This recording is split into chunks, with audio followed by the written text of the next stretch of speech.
Good morning. Hold on. Hello? Can you hear me? Good morrow. I'm rocking the no makeup. And you know what? I feel like I've been like, I don't know when I got into the habit of like wearing makeup every day. I like my face. What is that? You know? And it's like nice out. It's nice out. Okay, so last night I got a little heated, but I need you guys to know I'm still positive all around, okay? So, I wanted to talk about something that's been on my mind, and I think it's I wish I knew this sooner, and I think because it has become such a large conversation in my life recently, I kind of forget that it's not a part of the conversation for a lot of people. Oh, I want to step on that so bad. Yeah. Sometimes you just have to step on things. It was a bar of soap. Oh my god, it's so nice out. I'm gonna go skating later. Okay. Anyway, so I think it's not like a conversation topic for a lot of people, which is seek and you shall find. Seek and you shall find. I mean, you've heard the saying, but like, what does it really mean? You know? A different like way that I've heard this was that I was hanging out with a monk the other day, and I was hanging out with several monks, and there was this old monk, right? And you know, with like old people, sometimes you think that you know better than them because you're like, you don't know anything about the world now, but like they do, because they've lived, right? And that whole like respect your elders thing, like sometimes it's really hard to listen because they're like lower energy, they're not performing for anyone anymore, they're ready, you know, so they're not really like, their point in life is no longer to entertain you, and why would they have to even get through to you, because I mean they're gonna die anyway soon now at this point anyway. Whatever, I'm not saying that the monk is gonna die soon, whatever. My point is, I was talking to the monks, right? And this girl, she was like, should I have faith in the religion or the practice or something like that? Like, what am I supposed to have faith in? Pretty much, because we talk about God, and it's always like, what am I supposed to have faith in, right? And he said this shit was crazy, bro.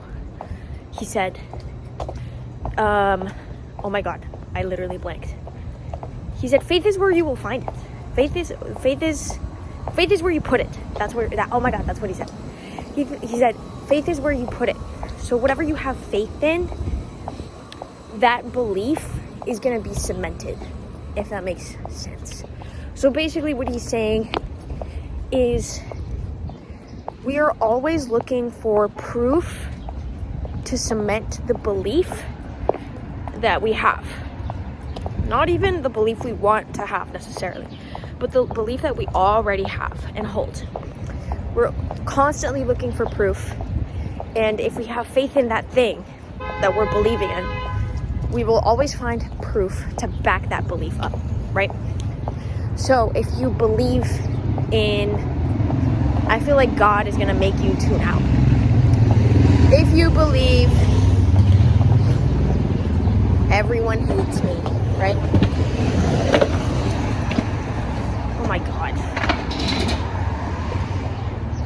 It was super hot. Anyway. I'm blushing.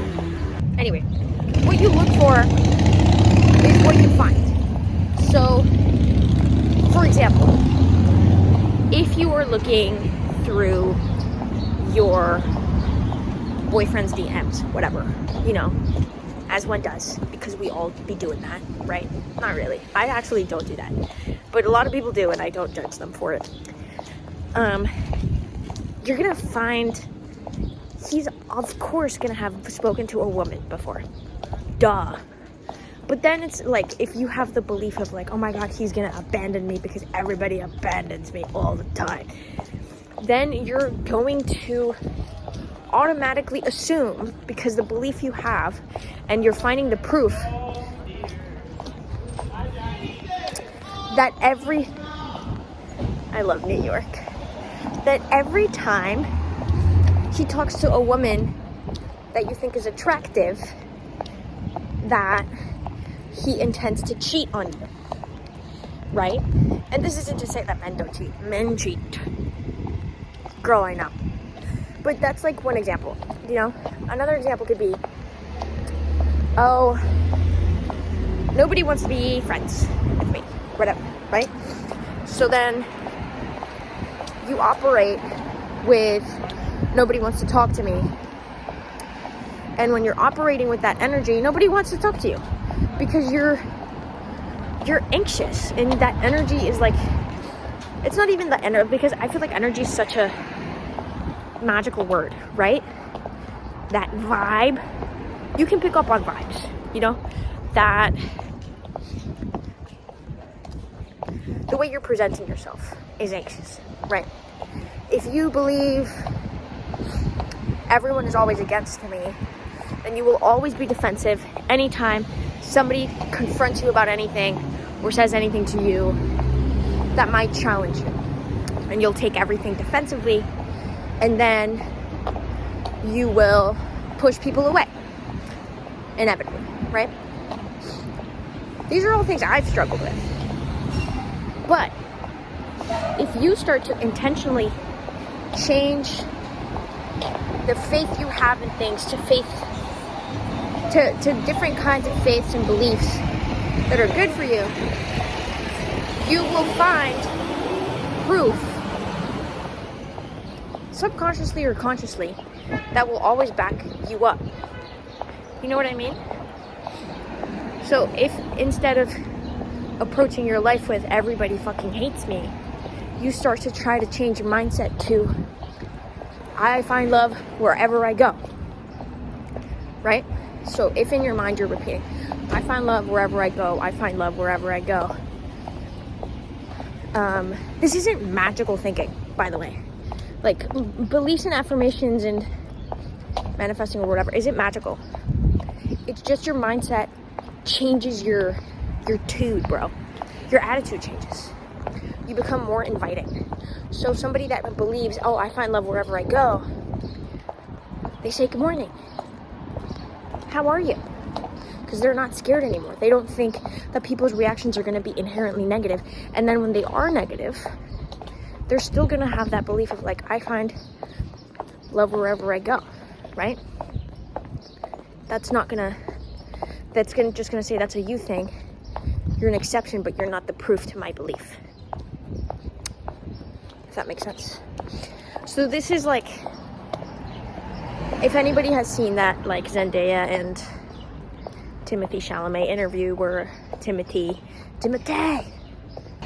So there's this interview that he had with Zendaya, and he goes and he says like, life doesn't come at you, it comes from you, right? And then Zendaya's like, oh shit, like that's some truth, like that's a banger, whatever. And it's like, yeah, actually Timothy didn't come up with that, but that's really cool that he said that. It's actually a Buddhist belief that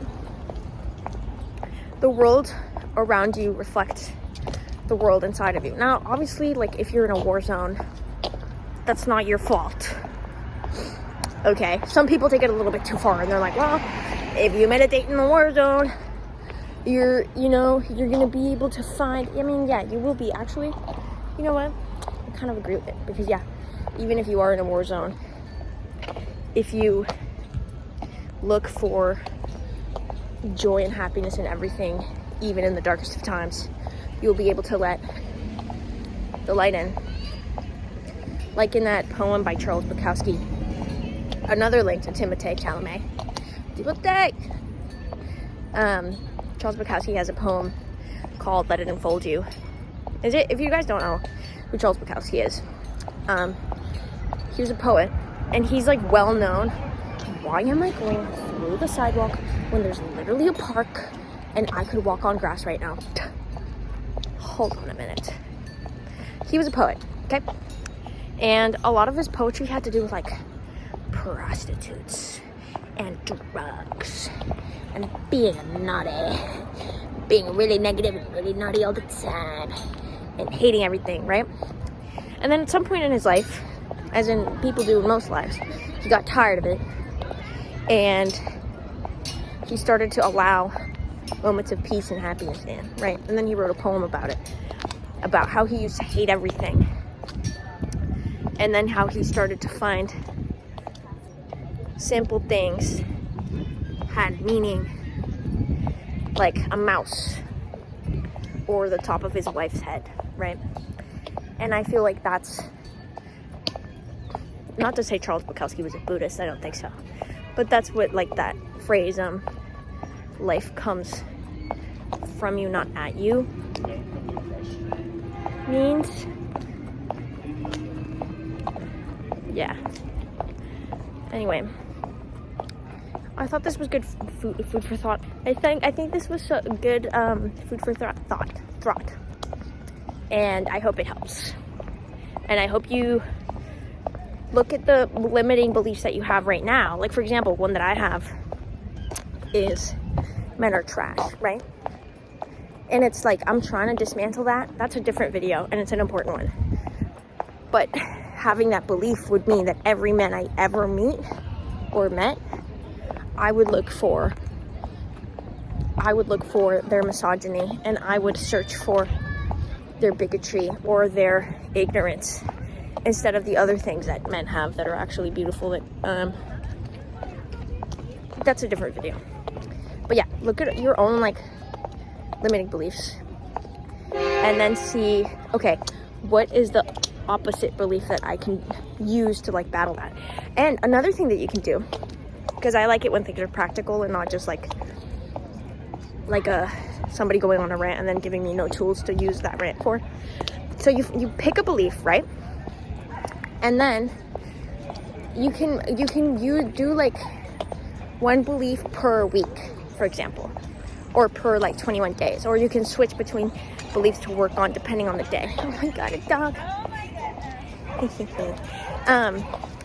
So if, for example, you're like, okay, today I want to work on my limiting belief that everyone hates me, right? And as a reminder, you can like wear a piece of jewelry, for example. This is really helpful because you're gonna forget. You can wear like a little bracelet or like a ring or something that like is on your hands and you can look at that represents the opposing belief to that limiting belief, right? So if you wear a little bracelet that means, I find love everywhere I go, then throughout that day you will be finding love everywhere you go, even if it's little things. Even if you like a little dog just comes like licks your foot or something, that has meaning to it. Okay, yeah, something to try. Just try it. I know there's a lot of resistance to this kind of thing because it's like, my life is it's not that easy to fix, and I have so much going on, and my life is so hard. And it's like, everybody's life is hard. Newsflash, most people's lives are hard. There's a lot of people who have it easy, but they're like the 1%, okay? And I have it easier than a lot of people, so I get a lot of shit for like, why are you preaching to the girl? Shut the fuck up. I've been through enough shit. I have been through so much shit that I feel like I'm allowed to talk about this. I feel like I'm in a good place now because I've worked on myself and been intentional and worked for it. All right? Okay. I hope this helps. Love you. All right? Don't be mad at me. Try the thing. Being happy is actually really cool. And yeah, bye.